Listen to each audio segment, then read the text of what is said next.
कधी कधी आपल्याला असं वाटतं की हे सगळं जग सोडून द्यावं आणि कुठेतरी अशा ठिकाणी जावं जिथं कुणीच नाही. मनात खूप वाईट विचार येत राहतात, आपण डिप्रेशन मध्ये जातो, आपल्या आयुष्यात खूप ताणतणाव आणि दुःख येतं आणि आपल्याला सगळं संपलं आहे असं वाटत राहतं. पण अशा वेळी आपल्याला मनावर कंट्रोल करणं खूप गरजेचं आहे. तर या व्हिडिओमध्ये आपण मनावर कंट्रोल कसं करायचं हे बघणार आहे. त्याआधी तुम्ही माझं चॅनल सबस्क्राईब केलं नसेल तर प्लीज करून घ्या. आपल्या आयुष्यात नेहमी चढ उतार येत असतात. कधी आपण खूप आनंदी असतो तर कधी दुःखी असतो. आपण ज्यावेळी एखाद्या गोष्टीचा अतिविचार करतो तेव्हा आपल्या आयुष्यात दुःख, टेन्शन, डिप्रेशन वाढत जातं. आपण आपल्या मनात नेहमी भूतकाळात घडलेल्या गोष्टी सतत उगाळत बसतो, त्यांचा सतत विचार करत राहतो किंवा ज्या गोष्टी घडल्याच नाहीत म्हणजे भविष्यात काय होईल यांची चिंता करत आजचा दिवस वाया घालवतो. तर हा सगळा मनाचा खेळ आहे. आपल्याला आपलं मन शांत करण्याची गरज आहे. आपल्या मनात येणाऱ्या विचारांवर ताबा मिळवायला पाहिजे. तर ते कसं? तर बऱ्याचदा आपण स्वतःकडून किंवा दुसऱ्यांकडून जरा जास्तच अपेक्षा करतो. तसेच दुसऱ्यांना स्वतःपेक्षा जास्त महत्त्व देतो. त्यांनी वाईट बोललेलं मनावर घेतो किंवा आपल्या मतापेक्षा त्यांच्या मताला जरा जास्तच किंमत देतो आणि परत पश्चाताप करत विचार करत बसतो. समोरची व्यक्ती काहीतरी बोलली तर त्याचा परिणाम लगेच आपल्यावर होतो. बऱ्याचदा आपण त्या लोकांचा जास्त विचार करतो ज्यांना आपण असण्याचा किंवा नसण्याचा काहीच फरक पडत नाही. चिंता करायची नाही असं म्हटल्याने आपण चिंता करायची थांबवू शकत नाही किंवा नकारात्मक विचार करायचे नाही म्हटलं तरी ते येतातच. कारण आपल्या विचारांवर आपलं पूर्ण नियंत्रण नसतं. त्यामुळं जेव्हा आपल्या मनात असे काळजीचे किंवा भीतीचे विचार येत असतात त्यावेळी स्वतःला दुसऱ्या कुठल्या तरी विचारात गुंतवणे हाच सोपा पर्याय आहे.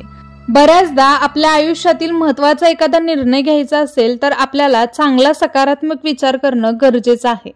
पण काही वेळा आपण नकारात्मक विचारांमध्ये वेळ वाया घालवतो आणि नैराश्याला बळी पडतो. वाईट विचारांपासून दूर राहून आनंदी राहणे हे आपल्या आरोग्यासाठी खूप महत्त्वाचे आहे. बऱ्याचदा आपण मनात खूप गोष्टी साठवून ठेवतो तर यामुळे काय होतं तर रात्री झोप लागत नाही, चिडचिड होते, कामात लक्ष लागत नाही, एखाद्याचा राग दुसऱ्यावरच निघतो.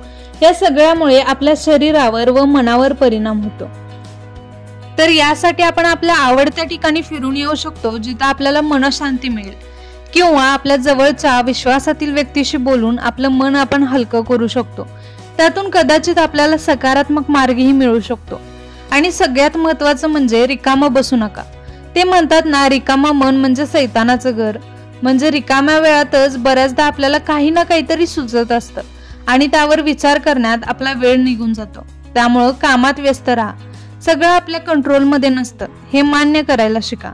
आपल्याकडून झालेल्या चुकांमधून काहीतरी शिका. आपण त्याच गोष्टींवर विचार केला तर ती गोष्ट काही बदलणार नाही किंवा झालेली चूक सुधारणारही नाही. त्यामुळं त्याचा अतिविचार न करता झालेल्या चुकीतून काहीतरी शिका आणि अशी घटना परत घडू नये याची खबरदारी घ्या. ज्या गोष्टी घडून गेल्या त्या गेल्या आणि जे होणार असतं ते होतच. आपल्या कंट्रोलमध्ये नसलेल्या गोष्टी तिथेच सोडून पुढे चालायला शिका. जेव्हा आपलं मन शांत असतं, समाधानी असतं तेव्हा आपण कोणत्याही प्रसंगाला सामोरे जाऊ शकतो. यासाठी आपण समाधानी असणं फार गरजेचं आहे. आपण समाधानी असलो तर मन शांती आपोआप मिळते. आपण नकारात्मक विचार करण्यात खूप शक्ती वाया घालवतो. आपल्याला भीती असते की कठीण प्रसंगाचे वाईट परिणाम काय होतील. या विचारामुळे आपलं चित्त थाऱ्यावर राहत नाही. पण अशा परिस्थितीत आपण असा विचार केला पाहिजे की या परिस्थितीत जर आपण जिंकलो तर किती सुंदर परिणाम दिसून येतील. हा सकारात्मक विचार तुमच्या मनात आशा निर्माण करतो आणि तुमचं मन दृढ बनवतो. तुम्हाला माझा हा व्हिडिओ कसा वाटला हे नक्की कमेंट बॉक्समध्ये सांगा आणि चॅनलला सबस्क्राईब केलं नसेल तर प्लीज करून घ्या. थँक्यू.